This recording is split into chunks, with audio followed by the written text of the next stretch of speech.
Jaya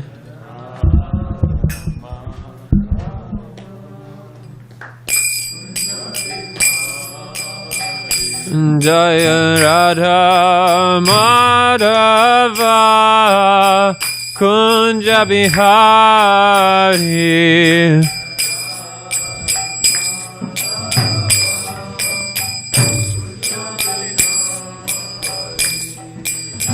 Gopi Janavalabha Girivaradari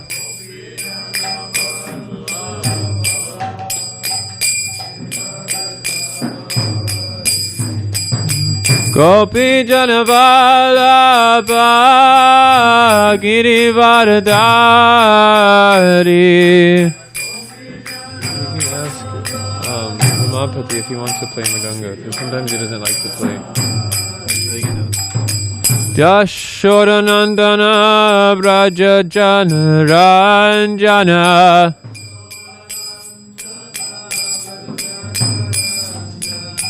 Yashodanandana Braja Jana Ranjana Jamunatira Vanachari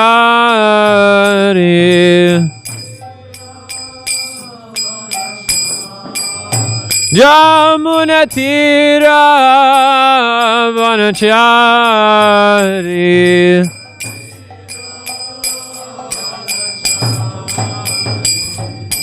Hare Krishna, Krishna Krishna, Hare Hare, Hare Rama, Rama Rama, Hare Hare.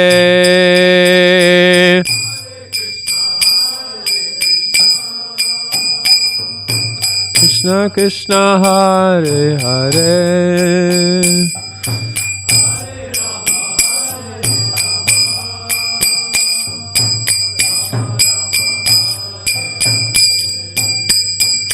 Hare Krishna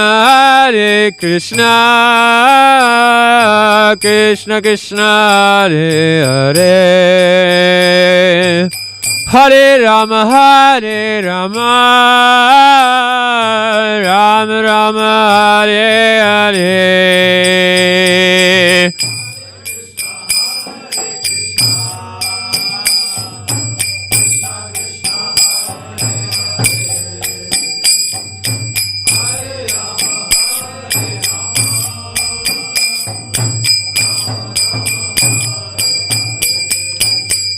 Hare Krishna,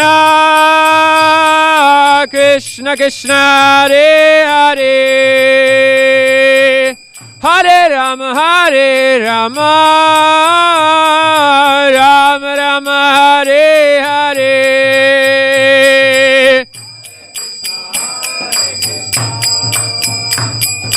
Krishna Krishna, Hare Hare.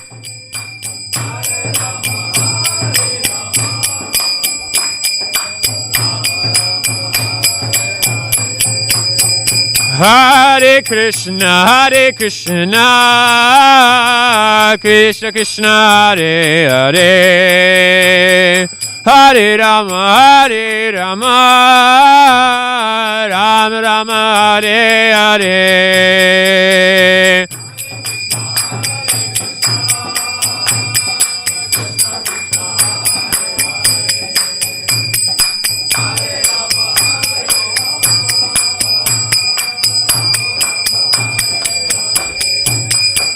Hare Krishna, Krishna Krishna, Hare Hare. Hare Rama, Rama Rama, Hare Hare.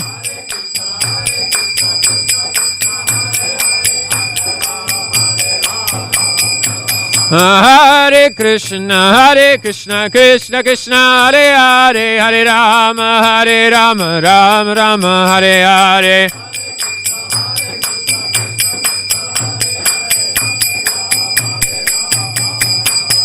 Hare Krishna, Krishna Krishna, Hare Hare, Hare Rama, Rama Rama, Hare Hare.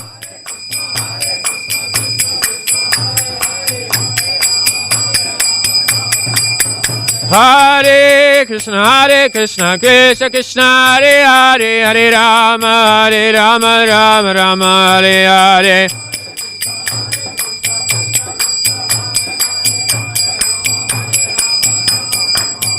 Hare Krishna, Krishna Krishna, Hare Hare, Hare Rama, Rama Rama, Hare Hare.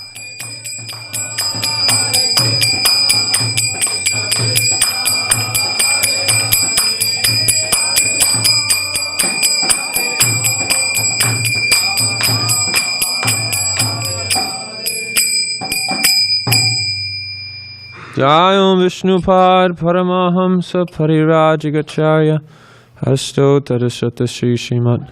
His Divine Grace A.C. Bhakti Vedanta Swami Srila Prabhupada Ki Jai. Ananta Koti Vaishnava Vrinda Ki Jai. Nitai Gaura Premanande Hari Hari Bo.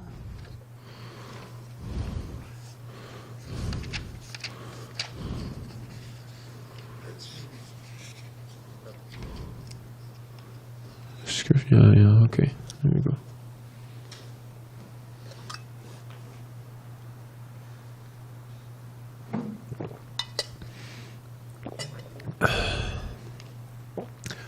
We chant the shloka. It's a mix of both. 5:16:1.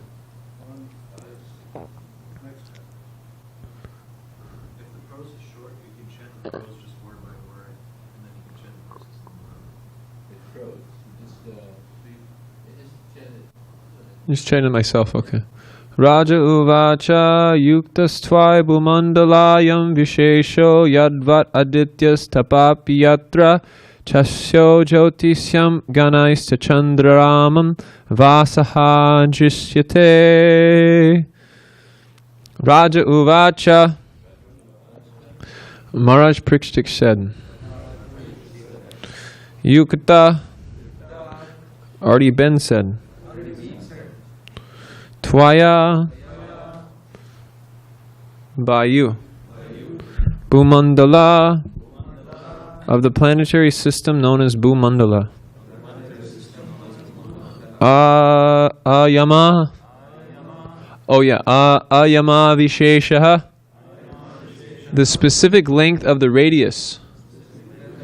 Yavat, as far as.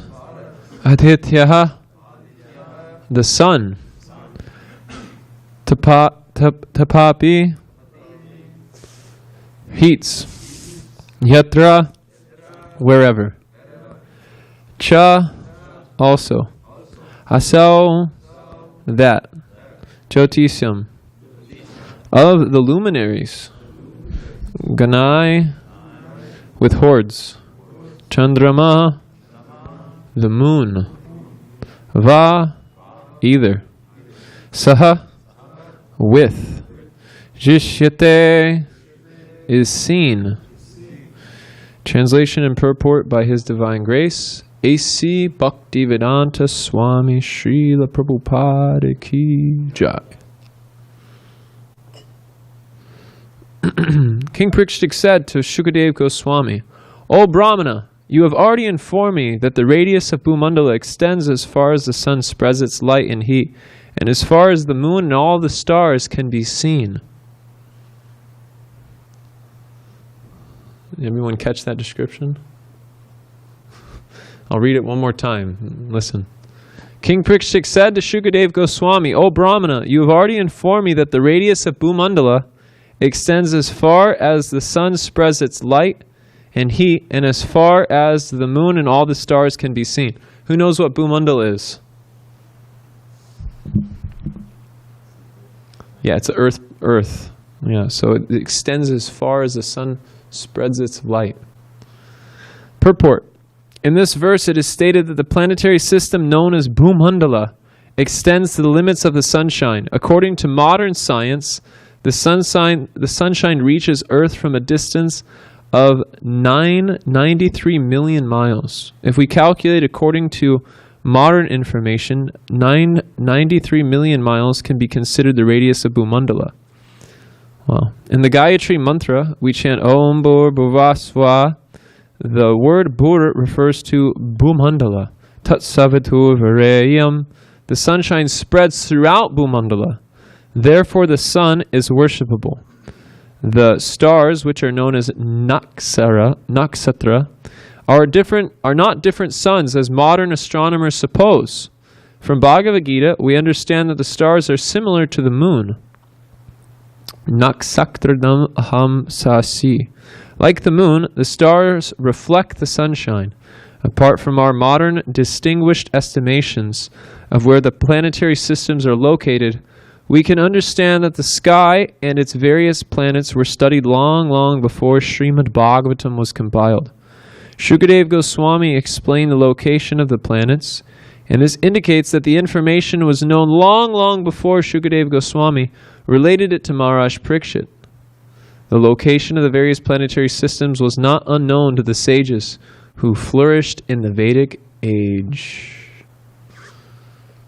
Om Agyanatimirandasya Garanjana Shalakoya Chakshurun Minitam Yena Tasmai Shri Gurave Namaha Shri Chaitanya Manobhistam Sthapitam Yena Bhutale Swayam Rupa Kadamayam Tadati Swam Vadantikam Vandeham Shri Guru Shri Yuta Parakamalam Shri Gurun Vaishnavamscha Shri Rupam Sagrajatam Sagana Raghunatham Vitam Tam Sajivam Sadvaitam Savadutam Parijana Sahitam Krishna Chaitanya Devam Shri Radha Krishna Padan Sagana Lalita Shri Vishakam Vitamscha Nama Om Vishnu Padaya Krishna Prishtaya Bhutale Srimate Bhakti Vedanta Swaminiti Namane Namaste Saraswati Deve Gauravani Pacharine Nivishesha Shunyavadi Paschachere Shatarine He Krishna Karuna Sindho Dinabandho Jagatpate Gopesva Gopika Kanta Radha Kanta Namosate Tapta Kanchana Gaurangi Radhe Vrindavaneshwari Vishabhanu Sute Devi Pranamami Hari Priye Vancha Kalpatarumbisya Kripa Sindhuvevacha Patitanam Bhavanebhyo Vaishnavebhyo Namo Namaha Jaya Shri Krishna Chaitanya Prabhu Nityananda Shri Advaita Gadadhara Srivasadi Gaura Bhakta Vrinda Hare Krishna Krishna Krishna Hare Hare Hare Rama Rama Rama Hare Hare.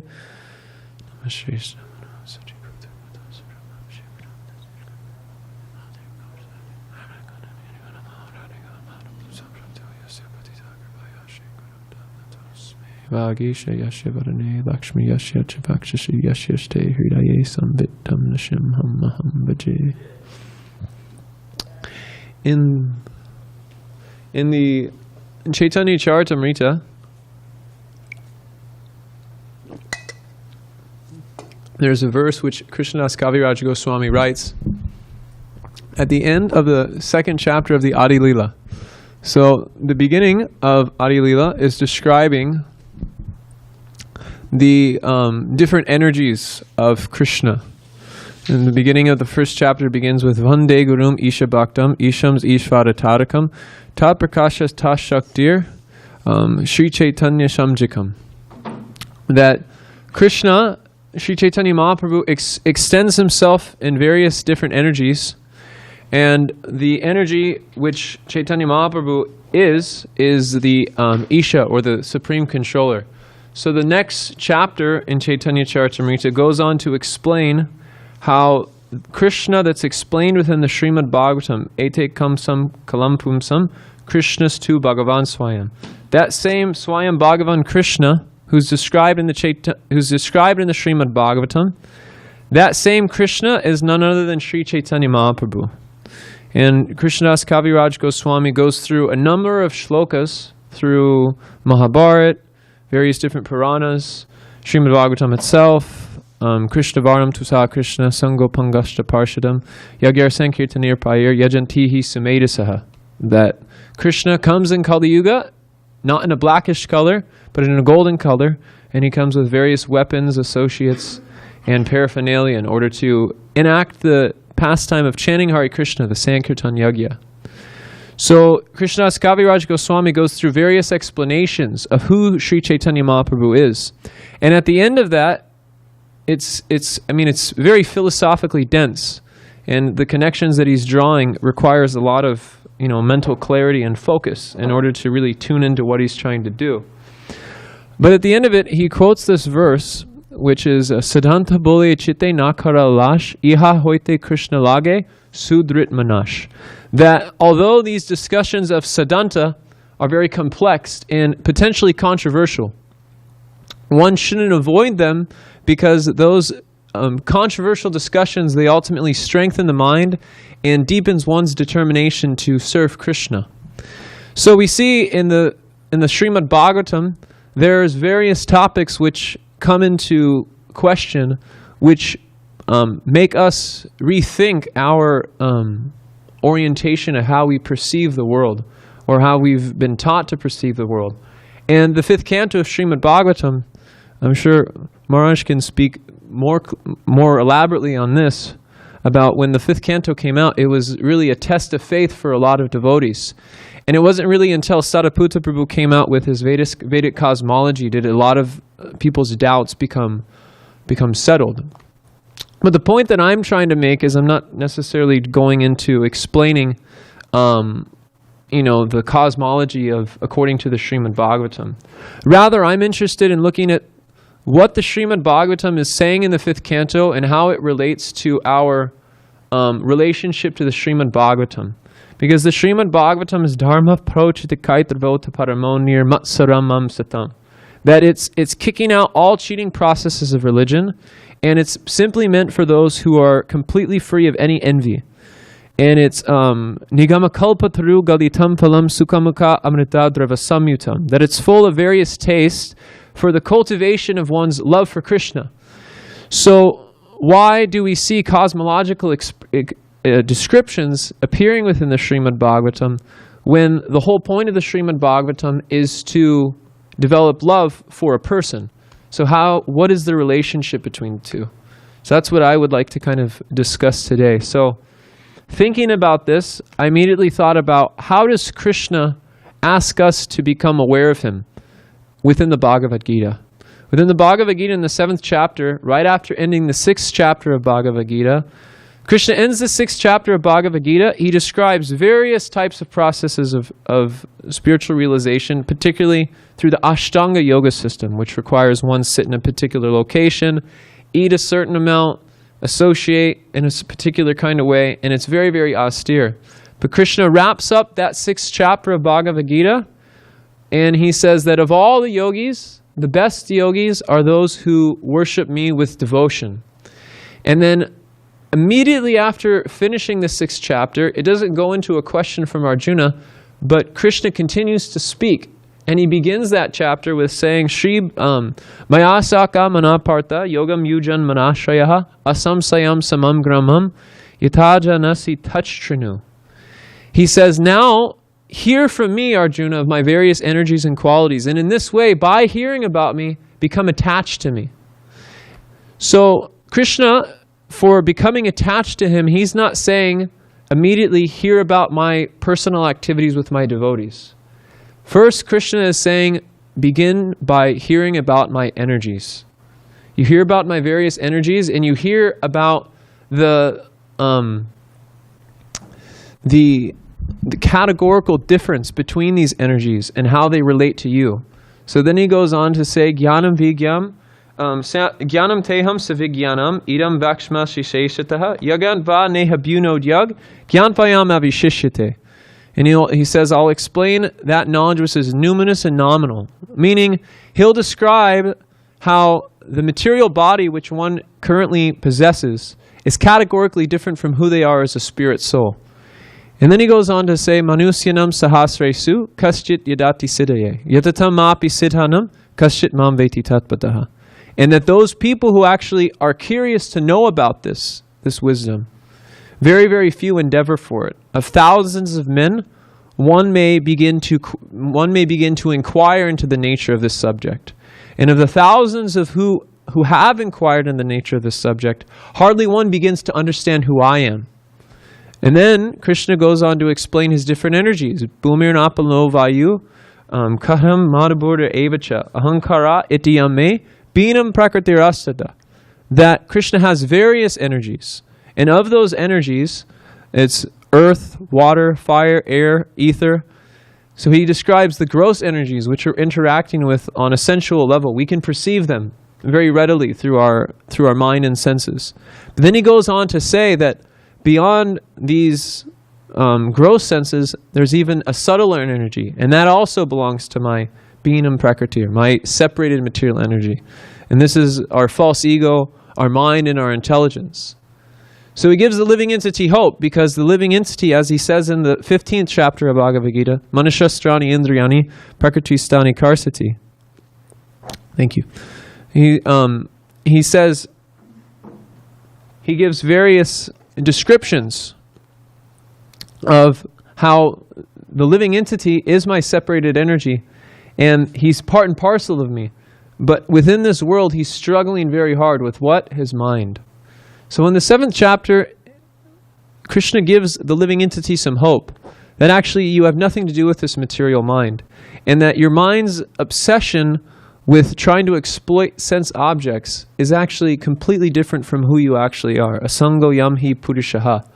That you are actually categorically different from this material body, and categorically different from the desires which you have while trying to enjoy this material body. And so Krishna goes on to say, Apareyam idastvanyam prakritim vidimeparam jiva bhuta mahabaho yayedam dadate jagat. And he says that you are actually part of my energy. The living entity is not this inferior material energy, but he's actually a superior kind of energy, the jiva bhuta. So there's various different energies which Krishna has. The Bahiranga Shakti is the external energy, which is characterized by the threefold miseries of material life. And then there is the Tatastha Shakti, which is the living entity. And then there is the Antaranga Shakti, which is the internal potency of the Supreme Personality of Godhead. But all of these energies, Krishna goes on to explain in the next verses, Etad yonani bhutani sarvantyan upadaraya aham krishnasya jagataha prabhava pralayastata. That all of these energies ultimately belong to me.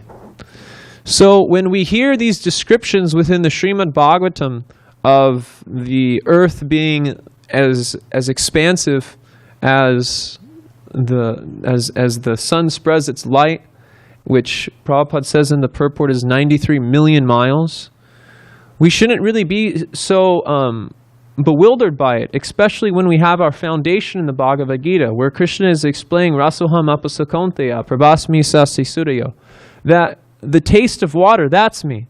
The light in the sun, that's also me. That practically everything that you're engaging with within this world is me. So when we enter into the Srimad Bhagavatam and we begin to hear these, fantastic descriptions of the universe, it shouldn't disturb our minds so much in terms of having us question our faith in material life. But what it's meant to do is, yes, that disturbing of the faith may be there, but its ultimate purpose is ultimately to help us develop this mayasaka manampartha. It's meant to help us develop attachment within our mind for Krishna. That Krishna is so wonderful, Krishna is so great, and Krishna is extending his energies in various different ways. And what is the purpose of his extending these energies? It's only for the purpose of his enjoyment. And so my position is simply to take the position of being enjoyed And so when I align my consciousness for the purpose of being enjoyed by Krishna, then I immediately feel satisfied and happy within the heart. This is explained in the 5th chapter of Bhagavad Gita. Bhoktiram yagatapasam sarva loke maheshvaram suridam sarva bhutanam gyantvan mam shantim richate. That one who has understood that Krishna is the proprietor of all things, one who has understood Krishna to be the ultimate controller of all things, and one who has understood Krishna to be the supreme friend, and they've accepted this within their heart, what they feel is peaceful. And others who don't have this disposition, the Chaitanya Charitamrita explains, Bhukti Mukti Siddhi Kami Sakale Ashanta. They can never be peaceful because of an improper conception. So as one goes on hearing these glorious, inconceivable, wonderful descriptions of Krishna, while they're going through the Srimad Bhagavatam systematically, once they come into the 10th canto of Srimad Bhagavatam, and that person who's been described as being the source of all things within the Virat Purusha, and that same person is Krishna playing in Vrindavan with his friends, being tackled by Sudam and being chastised by Mother Yashoda, then what this does is it melts the heart of the devotee. And the devotee feels that although my Lord is so glorious and so wonderful, he simultaneously has a very personal and sweet nature to him. And so what this does for us, I'll give an example. It's just like if one is serving their spiritual master. One knows the glories of the spiritual master. They see disciples coming and taking shelter of the Guru. They see the Guru being worshipped in Vyasa Puja. They're used to arriving at temples and they throw a garland and they do so many wonderful, glorious things in order to celebrate the appearance of the Guru. But in the evening, the disciple sits down and the Guru is just simply sitting in a little gamsha, and he's having massage oil rubbed in his body, and he's talking about his time as a child and the type of exchanges that he used to have his mother growing up. We see this with Srila Prabhupada. And we see that when the servants of Srila Prabhupada would be traveling around the world, seeing how Srila Prabhupada is worshipped by all the disciples, despite the fact they had so many different experiences with Srila Prabhupada, when they had those moments of Srila Prabhupada talking about what it was like growing up in Calcutta, what it was like meeting his spiritual master for the first time, those moments actually softened the heart. So we can't necessarily just jump right into who Krishna is in Vrindavan. Because if we jump right into who Krishna is in Vrindavan, then we'll commit offenses. But when we systematically go through the Srimad Bhagavatam and we become aware of the nature of Krishna's Aisvarya, his supreme opulent nature, then when we begin to hear about his Madhurya, his sweetness, then our heart can actually soften. So the way we develop an attraction for this Aishvarya nature is explained in the Srimad Bhagavatam itself. Satam prasangam mamavirya samvado bhavanti hrit karna rasaya nakata tagjosana asu pavarga vartmani shada ratir bhaktir anukramishyati. That by coming in the association of those who are satam, those who are situated in a mood of transcendence, when one comes into that association and one hears the message of the Supreme Personality of Godhead as described in Bhagavad Gita, as described in the Srimad Bhagavatam, then it acts as a rasayanakata. So this rasayana, this word rasayana is very interesting. It actually comes from a type of medicine in Ayurveda. So in Ayurveda, what they'll do with a patient is they'll try to treat the patient topically. And then if the disease is strong enough, then they'll give an internal remedy, which is known as a rasayana. So this Krishna Katha, when spoken by those who are satam, situated in a disposition of eternality, when one hears sound vibration from them, then it acts as a rasayana katha. It acts as an elixir or a medicine to cool the heart of the living entity. And then what happens is by hearing that vibration, one develops faith for it. One develops a faith that yes, Krishna is the Supreme Personality of Godhead. Yes, Krishna is the source of all energies. Yes, Krishna is my ultimate object of love. One develops some faith. And then from that faith comes rati, and from that rati comes bhakti, genuine love. So as far as possible, the Srimad Bhagavatam is urging devotees to come together, hear its message, and relish the message in each other's company, and become like scientists who, when they come up with new discoveries, they're eager to share those new discoveries with each other. So this is what the Bhagavatam is encouraging devotees to do, to be absorbed in that message of transcendence, to be absorbed in that message of transcendence, and then simultaneously, through your own absorption, you should go out into the world and extend yourself for the purpose of helping the living entities. Because if one is experiencing some satisfaction, some nourishment from the message of the Srimad Bhagavatam, one should understand that this nourishment is actually the reciprocation of Krishna. And the reciprocation of Krishna is an extension of his love. And in order for that love to continue to expand, one needs to extend oneself for the mission of that person by which that reciprocation has come. So Krishna, in his form of Chaitanya Mahaprabhu, has made a very simple request. Yare deka tahe kaha Krishna upadesh amara agnaya guru tana edesh. That you become a guru and you extend yourself to the world and give this message of Krishna consciousness to other people. And by dint of your taste for Krishna consciousness, people will also get a taste. When you speak, when you chant, when you are following properly, then what will happen is evam parampara praptam. The mercy of the Guru Parampara will flow through you, and you'll actually touch the hearts of the people that you're interacting with. And through their hearts being touched by your interaction and by being touched by the mercy of the Guru Parampara, then they themselves will also develop faith in the process of Krishna consciousness. Krishna Bhakti Janma Mula Hoya Sadhu Sangha, Krishna Prema Janma Mula Puna Mukhya Anga. That the root of Krishna Bhakti is ultimately the association of devotees.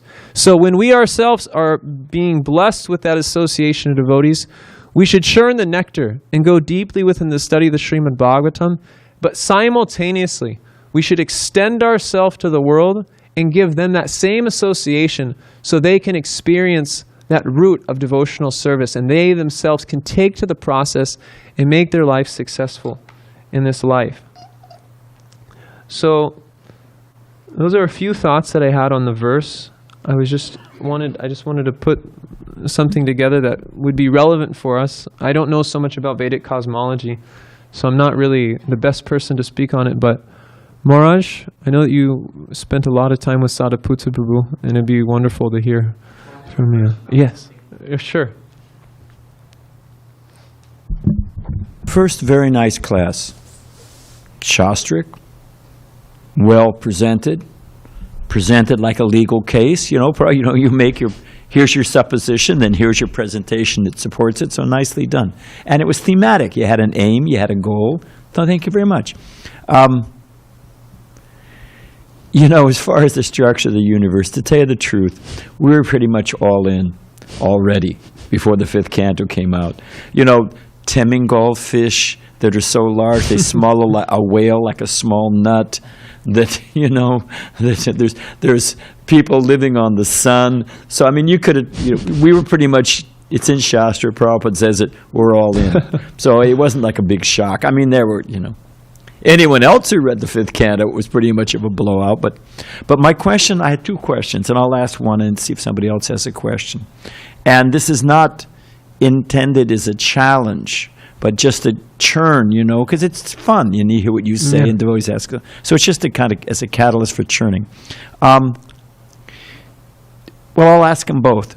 You said that if we just hear about Krishna's pastimes in Vrindavan, we'll commit offenses. Well, but they're very sweet. They purify the heart. So why can't I just read the 10th canto? What's the offense? So that's one thing. You can deal with that one. Why will it commit offense? It's pious beyond comparison. It's purified. It's a papavidyam. It's purifying. So why not? So there's that. The other thing is that you said that explaining the glories of Krishna in the material world is to bring us to the point of appreciating that everything's for Krishna's pleasure. And it seemed like you were saying that Krishna created this material world for his pleasure. Now I question that, Krishna doesn't create this material world for our pleasure. I mean, for his pleasure, not created for his pleasure. He creates it as a purifying schoolhouse, jailhouse for us. He doesn't need to come to this nasty place for pleasure. He's in the spiritual world. Chintamani Dham. So you can play with those as you like. So the first point is, in the 11th canto of the Srimad Bhagavatam, it says, Sway sway adhikarya nishtas. I don't know the full shloka, but what it talks about is true religious principles is that one acts according to their own qualification and where they're at. Now, the pastimes of Krishna in Vrindavan, Srila Prabhupada himself translated the 10th canto, produced it as the Krishna book, and then had it distributed widely. But simultaneously, if you look at the Krishna book in relationship to, like, let's say, like Vishwanath Chakravarti Thakur's commentaries, Prabhupada didn't give a translation of Vishwanath Chakravarti Thakur's commentaries and distributed it to the world. He distributed the Krishna book, and he wrote the Krishna book with a very, very strong emphasis on the Sambandha Gyan and understanding how Krishna is supreme. So it's not that, as Prabhupada said, we boycott the gopis, but rather it's that one needs to understand the exalted nature of what's going on there. And unless one approaches, as Bhaktisiddhanta Saraswati said, Pujala Rag Pata Gaurava Bhage, that unless one approaches that land of Rag, which is what all the residents of Vrindavan have for Krishna, in the mood that I carry it on my head, then it's very, very easy to take Krishna just as an ordinary boy and Radharani as just an ordinary girl. And then simultaneously one will think that these are just the activities of lust.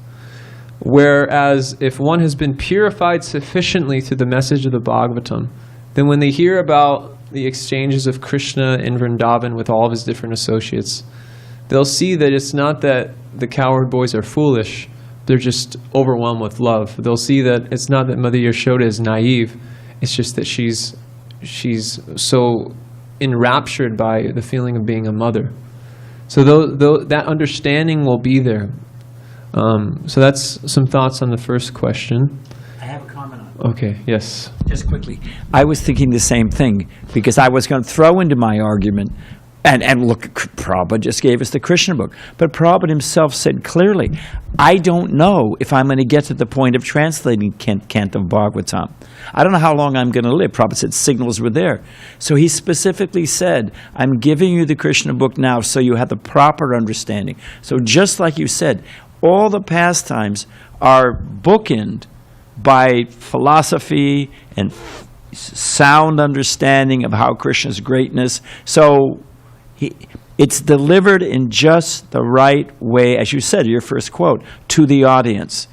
Because Prabhupada said, just like Prabhupada made sannyasis, and so many fell down, but some made it. Prabhupada said, if I don't, how will you, unless I don't establish the ashram and show you the exemplar, when I'm gone, what will you do? So, yeah, good answer. And then, I'm just going to have to remind myself in just your second question. Did Krishna, it sounded like you were saying that Krishna made this material world in part for his enjoyment. Okay. But why would he? This is a nasty place. Okay, so let me the best he can do. Let me amend what I said a little bit. So it was my misunderstanding. No. So it's Krishna explains, I think the Upanishads explain Eko Bahushyam, that Krishna was one and he expanded himself into many for the purpose of enjoyment. So it's not that the material world is for Krishna's enjoyment; the living entities are for Krishna's enjoyment. So the material world is there to facilitate the abhorrent desire of the living entity, who's Krishna Bolye Si Jeev, Anathir Bahir Mukh, Ataeva Mayatare Samsaratuk. One who has turned their back from Krishna, Krishna has developed this realm of samsara. And within that realm of samsara is duk. But it's interesting, in the in the 11th canto, 3rd chapter of the Srimad Bhagavatam, there's a verse given by the Navayogindras to Maharaj Nimi. And they explain that this world, in the verse it says this world is created for the enjoyment of the living entities, and it's simultaneously meant for their ultimate liberation. The idea is that through enjoying, I understand the purification of the living entity, how it's intended for that. What is Krishna's enjoyment? Is Krishna's enjoyment seeing the living entity relieved? He's certainly not enjoying these things. Is he enjoying seeing the conditioned soul come to the point of devotional service? Like a father sees his child stop taking drugs and go to college or get a job. What is Krishna enjoying in this world? So that's what's explained in the commentary of this verse. Jiva Goswami says that actually it's not meant for the enjoyment of living entity, and it's also not meant for its liberation. The only reason why the material world exists is for the reformation of the living entity's devotional spirit. Enjoying? That's my question. What's Krishna enjoying about the living entity being in the material world? Is that what you're saying? No, I'm asking, yes, Krishna created this material world as a place to purify the living entities. It's a schoolhouse, jailhouse, like I said. That's its. But it appears that you're saying that Krishna is enjoying this material world. So my question is, what is he enjoying? Is he enjoying that the living entities are being delivered and that his machine that he set up for saving them is working? Okay, that's an enjoyment. Is he enjoying seeing those living entities, some of them, turn his way? I mean, I'm sure that Krishna enjoys seeing the devotees offer arti, and, Prabhupada gave the example. It's like, if you were to come from if you were to go down to the place and you actually saw dogs wearing kunti mala and in their own way trying to chant, I mean, that's pretty far out. So the devas, when they look at us, they think, amazing, these Kali Yuga malechas, look how they're being nice Vaishnavas. So is that what Krishna is enjoying? I mean, is Krishna enjoying the smell of a flower in this world? Is he enjoying the taste of the prasadam? What's he enjoying, other than the things I've mentioned? I would say through a synthesis of the commentary I mentioned by Jiva Goswami and through that verse which exists in the Upanishads, Eko Bahushan, that the living entities, they're expanded energies of Krishna for Krishna enjoying a relationship with them. And then synthesizing that with Jiva Goswami's commentary, I would say that the enjoyment that Krishna experiences is, like you're saying, the revival of that relationship with Krishna. Krishna seeing that living entity is coming back to him. He's accepting himself as a servant of Krishna, and he's beginning to participate in his constitutional position. It's just like you were saying, like a father who sees his son coming home. How much joy the father feels. So I would say this would be Krishna's enjoyment. I'm satisfied. Okay. So if there's any other questions? Yes, bro. We need the mic. Zoom room. Hare Krishna? Yes, Vijay Krishna Prabhu. Yes, Devavrata Prabhu, Dandavat Pranams. My question is, what kind of wisdom, if any, is to be found in Vedic civilization? What kind of wisdom, if any, is to be found in Vedic civilization? Yes, that is my question. Okay. So I would say that what's unique about the Vedic civilization in relationship to material civilization is Vedic civilization puts emphasis on an absolute consideration. Mata paratanam nanyat kinchinasti dhananjaya. That Krishna is the ultimate truth behind everything. Whereas in material civilization, everything is based on relative truth. I'm the material body, and everything in relationship to this body and mind. And that's how people make choices, on the basis of being a body. Whereas previously in the Vedic civilization, people would make choices on the basis that I am categorically different from the material body, and Krishna is the source of who I am originally, so I might as well offer my entire self to that person. So that's the wisdom of the Vedic literature, is that it gives us the proper alignment by which we can make choices in life. Is that okay, Vijay Krishna? Oh, Prabhu, better than okay. As usual, outstanding answer to my question. Thanks very much. Hare Krishna. Hare Krishna, Vijay Krishna. I don't know how you said as usual, because that's my first time answering any of your questions, but No, I you're don't welcome. think so. Okay.